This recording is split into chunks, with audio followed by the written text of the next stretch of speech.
This material is a passionate, multi-layered comment dissecting the motivations behind a political figure's trip to Russia, intertwined with warnings of communist infiltration and underlying spiritual warfare. Let's dive right into how we can sharpen this critique. Yeah, looking at the overarching macro-level architecture of the piece is definitely the necessary first step here, before we even think about tweaking individual scenes. Right, exact. So as I understand it from the notes, the argument here is that all these wildly different events are connected. But, the text jumps from the geopolitical fallout of the July 2025 Operation Midnight Hammer to TikTok DMs regarding a $10,000 bounty, and then straight into historical Marxist union infiltration. It is a massive conceptual jump, yeah. It really is. It feels a bit like trying to build a house by laying bricks in 3 different rooms simultaneously. You put down a brick in a geopolitics room, sprint over to the social media room, and then dash into the theology room. I have to ask,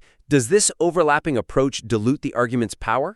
It absolutely does. The narrative arc relies heavily on powerful but disparate themes that frequently interrupt each other, diluting the overall momentum. Interrupting each other. That's a really good way to frame it. Right, and the core weakness here is that the transcript jumps erratically between modern geopolitical events, highly personal social media drama, and deep theological declarations about demonic principalities, lacking clear structural bridges to guide the audience through these distinctively different realms of thought. Because if you force the audience to recalibrate the stakes every 2 minutes, they drop the bricks and walk away, right? Exactly. They just stop trying to build the house with you. So my suggestion is to group these thematic pillars into a deliberate sequential progression to build a compounding, inescapable argument rather than a scattered one.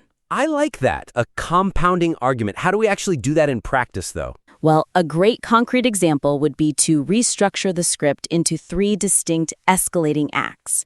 So Act 1 could solely establish the tangible timeline, the Russia trip, the TikTok virality, and the resulting $10,000 bounty. Right, just laying out the undeniable physical events first. Yeah, exactly. Then Act 2 could pivot into historical geopolitics, using the concept of Marxist union infiltration to explain the modern actions described in Act 1. Providing the historical why. Precisely. And then that 3 would introduce the spiritual warfare framework as the ultimate unseen driver of the preceding physical and political events. Oh, I see what you're doing there. By isolating those elements into specific acts, you're creating a funnel for the reader. Yeah, it turns a barrage of disjointed information into, a feeling of inevitability. Right, because once they agree with the baseline reality of Act 1, you gently move them into the history of Act 2. And only after they accept that do you bring them down to the deepest, most subjective layer, the spiritual motivation in Act 3. Exactly. You want them to feel like they're descending a staircase one step at a time, rather than, throwing them down the entire flight of stairs all at once by mixing TikTok drama with spiritual warfare. Okay, yeah. I concede that the 3-act funnel makes the macro argument way more digestible. But that brings up an interesting challenge regarding the micro elements. The individual narrative devices. Right. Let's look closely at the section discussing the author's highly vivid, deeply personal anecdotes. There's this one part where they talk about their past as a, quote, street pharmacist. Oh yeah, the G-Wagon story. Yes, they describe this charismatic guy in a G-Wagon who acts like a friendly little brother. And then there's this sudden intuition of danger at a late-night gas station, and an adrenaline-fueled escape through dark streets. The writing there is electric. It really commands your attention. It totally does, but I'm genuinely struggling to see how this sits next to global geopolitics. Is the connection between surviving a street-level robbery and Putin's global psychological warfare fully established in the material, or is that an area to potentially bolster? It definitely needs bolstering. Because right now, reading it feels a bit like using a magnifying glass to explain a solar eclipse, That is a perfect analogy. The use of highly personal, grounded anecdotes creates a jarring contrast when placed adjacent to macro-level global conspiracies without explicitly tying their underlying mechanics together. Because the scales of the actors involved are just too incongruous. Exactly. The weakness here is that while the gas station escape story is viscerally engaging, the transition back to analyzing Putin's geopolitical ambitions and the legacy of the USSR feels abrupt because the narrative connects them only by a surface-level theme of bad people acting friendly, missing a deeper analytical link. But wait, isn't there something to be said for the whole show, don't tell rule? Like, if we over-explain the connection, don't we risk insulting the reader's intelligence? Well, show don't tell is fantastic for fiction, where ambiguity is part of the art form. But in persuasive commentary, ambiguity is your absolute enemy. Oh, I see. Because if you leave it up to the audience, half of them will draw the wrong conclusion anyway. Right. Or they just won't bother trying to connect the dots at all. So my suggestion is to explicitly tether the micro-anecdotes to the macro-arguments by focusing on the shared psychological mechanics of deception and vulnerability. Okay, focusing on the shared tactic rather than comparing a local criminal to a foreign dictator. Exactly. You want to focus on the mechanism. As a concrete example, after recounting the adrenaline-fueled escape from the G-Wagon, clearly state the psychological parallel for the audience. What would that transition actually sound like? You could write a transition explaining that just as the street associate used a charismatic little brother persona to map out the narrator's vulnerabilities, foreign adversaries use the polished veneer of state-sponsored grocery stores and exclusive fishing trips to map out and exploit the ideological vulnerabilities of American political commentators. Oh, wow. Yeah, simply it just clicked. Because mapping vulnerabilities is a universally understood human experience. Exactly. It validates the audience's emotional investment in that personal story. You're telling them, I didn't just share this gritty story to entertain you, I shared it so you can understand the exact psychological blueprint being deployed against our nation. It elevates the anecdote from just a cool cinematic distraction into a vital, load-bearing piece of evidence for the geopolitical argument. I love that. Right. It makes it essential to the thesis.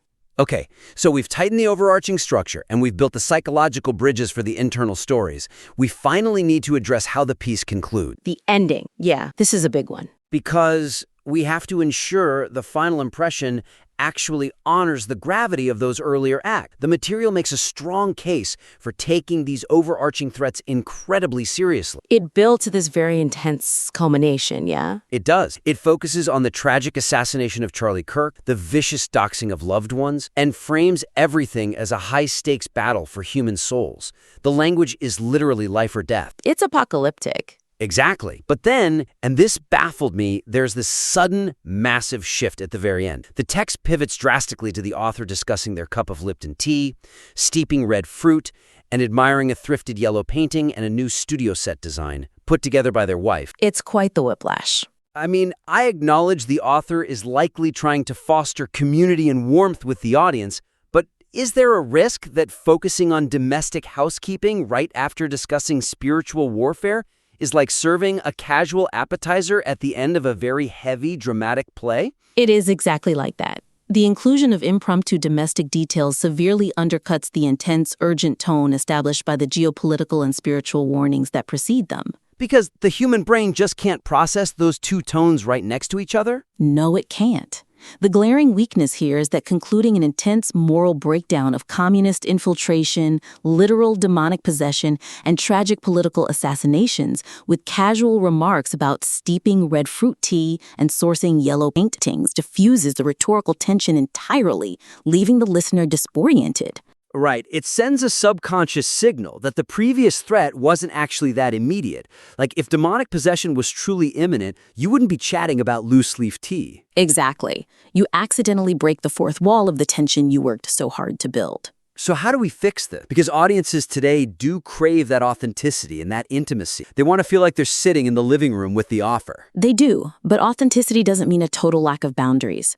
My suggestion is to strictly compartmentalize housekeeping and personal branding notes so they do not bleed into and compromise the primary high-stakes commentary. Okay, so keeping the war room and the living room entirely separate. Exactly. What are some concrete ways the author could actually execute that separation? Well, as a concrete example, you could move the set design appreciation and the daily show scheduling announcements to a clearly delineated pre-roll intro sequence.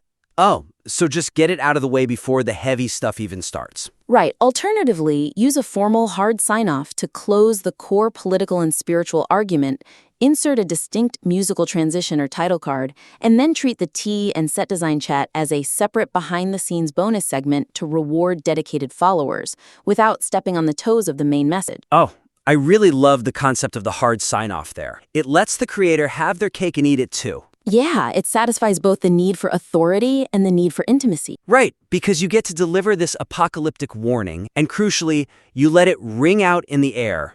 You force the audience to sit in the silence with that heavy weight. You give them a moment to actually process the emotional journey you just put them through. Exactly. You don't just drop them onto a thrift store sofa without giving them a second to wipe the mud off their boots. And then, when you come back for the bonus seg, the context has completely changed. Yeah, the tones no longer cannibalize each other because you've established a clear boundary. That makes so much sense.